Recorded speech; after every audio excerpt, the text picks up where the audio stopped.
friends, it's Laurie, Orth music teacher. Today we're going to talk about beginning the recorder and how old is old enough for your child to start playing the recorder. Typically recorder starts in third, fourth, or fifth grade. Now, I have taught recorder to middle schoolers. That's different. There are pros and cons to that because the finger dexterity is a lot better in older children than the younger ones. So that's a ballpark, third, fourth, fifth grade. Now, if your child is younger than that and you want them to start the recorder, I've got a couple of things that you can ask yourself mostly, whether or not your child fits that bill and if you should start with the recorder. One, can they tell the difference between their left and their right hand? But you can help your child by putting a piece of tape on the back of their left hand that says left hand, or you can put a bracelet or a rubber band on their left hand so that they know that their left hand goes at the top.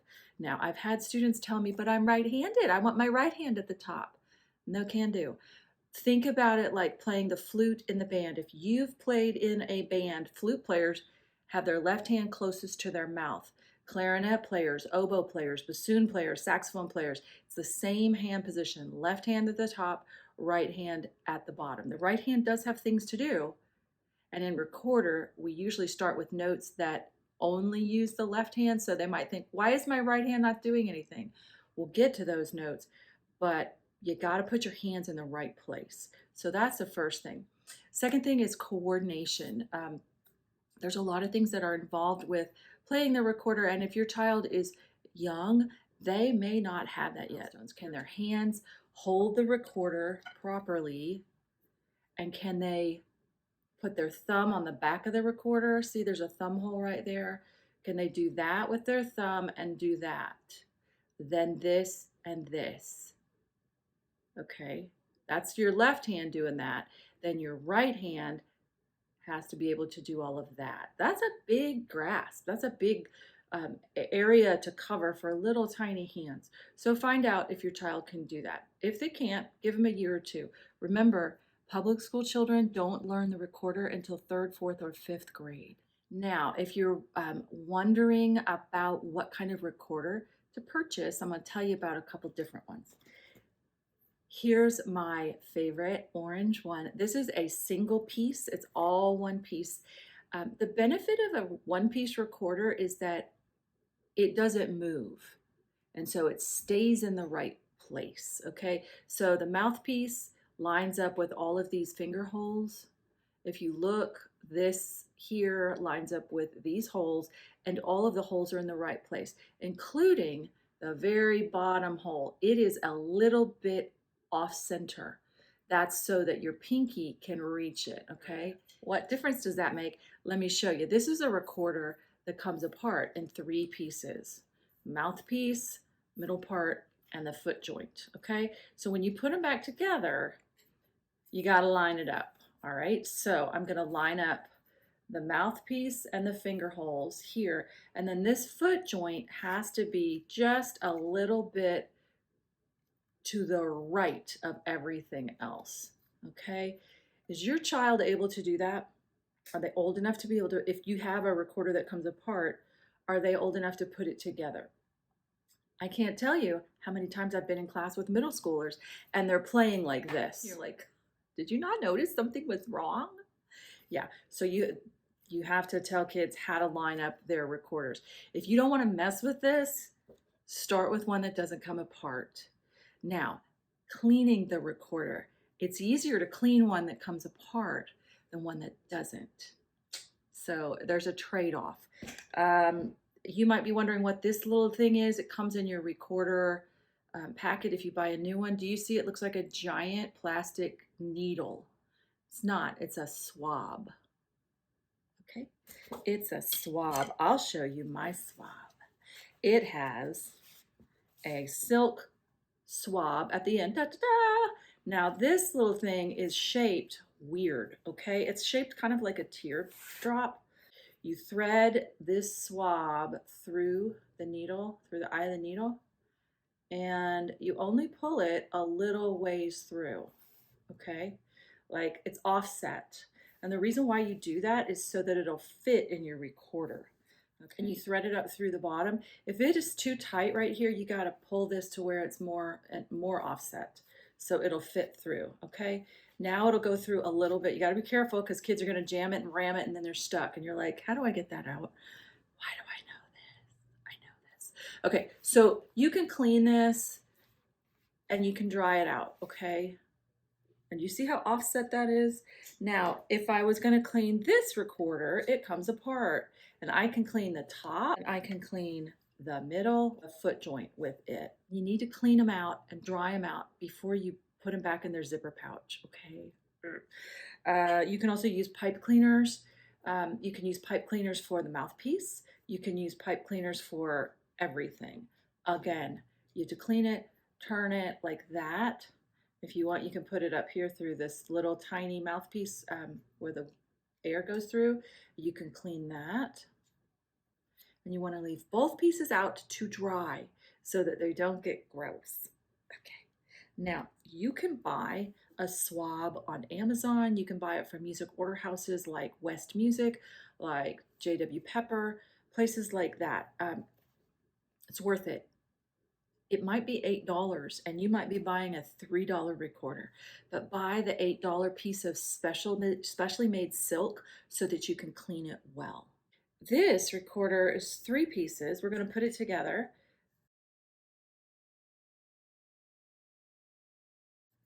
And there's no goop or anything on here. They fit together nicely, okay? They just slide on. Here's my foot joint. See what that looks like right there? It slides on too, and I have to turn it a little bit so that it fits where my pinky is. Now, this recorder comes with its own thumb rest. Now look at this little guy. See this right here? It moves. You can buy clip-on thumb rests. You really should. They're very helpful. But you got to know where to put them, okay?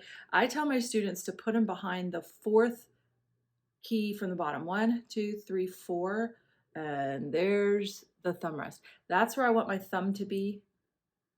If it goes way up here, you don't want your thumb up there. You don't want your right thumb that high, okay? So tell them to count up 4 from the bottom. 1, 2, 3, 4, and that's where this little guy lives. And then their thumb goes under it. I've seen kids hold it. No, it just is a place, it's a guide to where your thumb's gonna go right there. Okay, now, here's my other 2 cents about this. If your child is not learning in school, if you are a homeschool mom, or if you're like, hey, this is summer, we're gonna do it because we don't have it in our school, love that. You can do it. But what you need to do is you need to learn the recorder well, okay? It's not that hard. It's not. I'll make some more videos.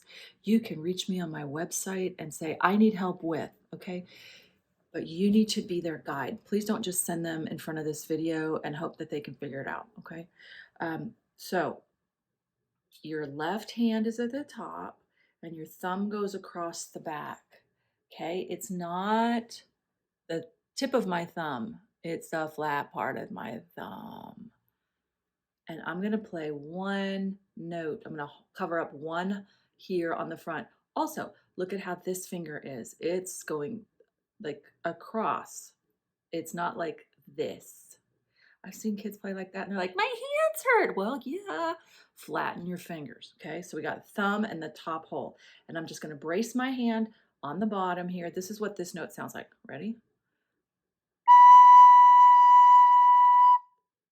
Can you do that with yours? Does it sound like mine?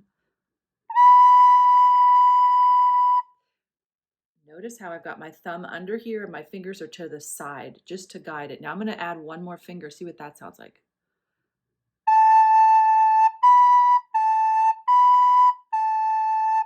And the third one I'm going to add is here.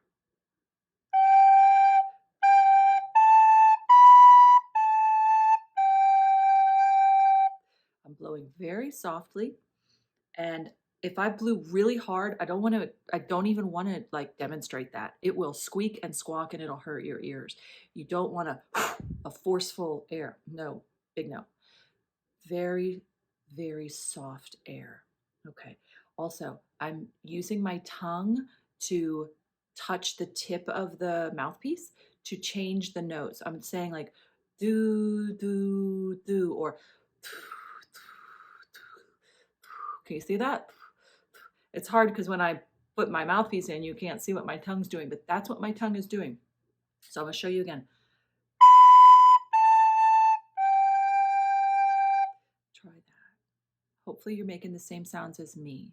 If you're not, check and make sure that you've covered the holes completely. Thumb, just the thumb hole. Now I didn't press it very hard, but can you see that little indentation? I've got an indentation where the fleshy part of my thumb is covering up that hole. You want to do that. Same with these holes. Now, can you see why this might be harder for a young child? There's some coordinating that's going on here. And again, I've seen kids, they're like this. No, you need flat fingers.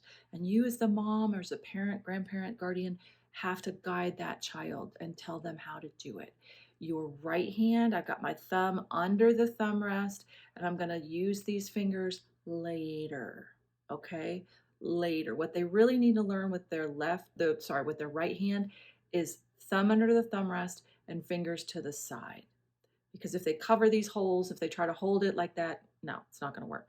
We'll get to these keys, these notes later. All right.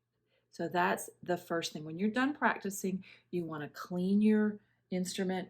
You can swab it out like I showed you. You can take it apart. You can swab it. Remind your child if this is offset too much, if they have it like this and they try to shove that thing through the recorder, it's going to get stuck, really stuck. Okay?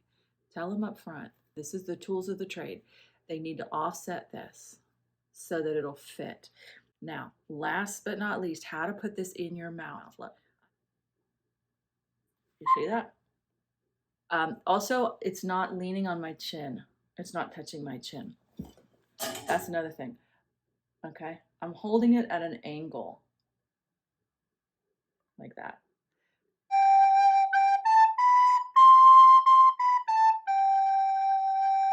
Is to establish an area in your house that's going to be your music area and invest in a music stand. This behind me is a really nice music stand. They're like $30. This says Hamilton, okay? You see this thing? It's a big music stand. I like it. It's worth it. If you can get a $30 music stand, do it. Order it. You can order them from Amazon. You can order them from West Music and have a nice place where the recorder can live outside of its pouch so that it can dry when it's done, okay? And that you can set the swab out also. All of that can fit on the stand, and then it'll be there ready and waiting when your child is going to practice, all right? If you still have a recorder from your childhood, I think that's really cool, and you get bonus points. If you want to use it for your child, I want to encourage you to clean it. You can use some type of mouthpiece spray, and you can buy it at the same place where you bought your music stand. Look for a bottle of mouthpiece spray, and it's kind of like alcohol, rubbing alcohol, and you put it on. I spray it on a paper towel, and I wipe everything down. I wipe the fingers down, everything. Since you're going to invest in a nice music stand, I want you to have your child and you, as you learn, stand to play the recorder. Your child may, and you too, may bend your head a lot. You want to try to avoid that. I have to tell my students a lot, where's your head? Is your head like just straight or is it tipped? And you can see if the kid's tipping, is it resting on their body? No, it needs to be out a little bit. Arms need to be free. Hey friend, I'm so excited that you're working on Recorder with your child. I know I gave you a lot of information today. Stick with it, check out some of my other tutorials, and reach out to me on my website if you have questions. Just go to the Contact Me form, and I would love to hear from you.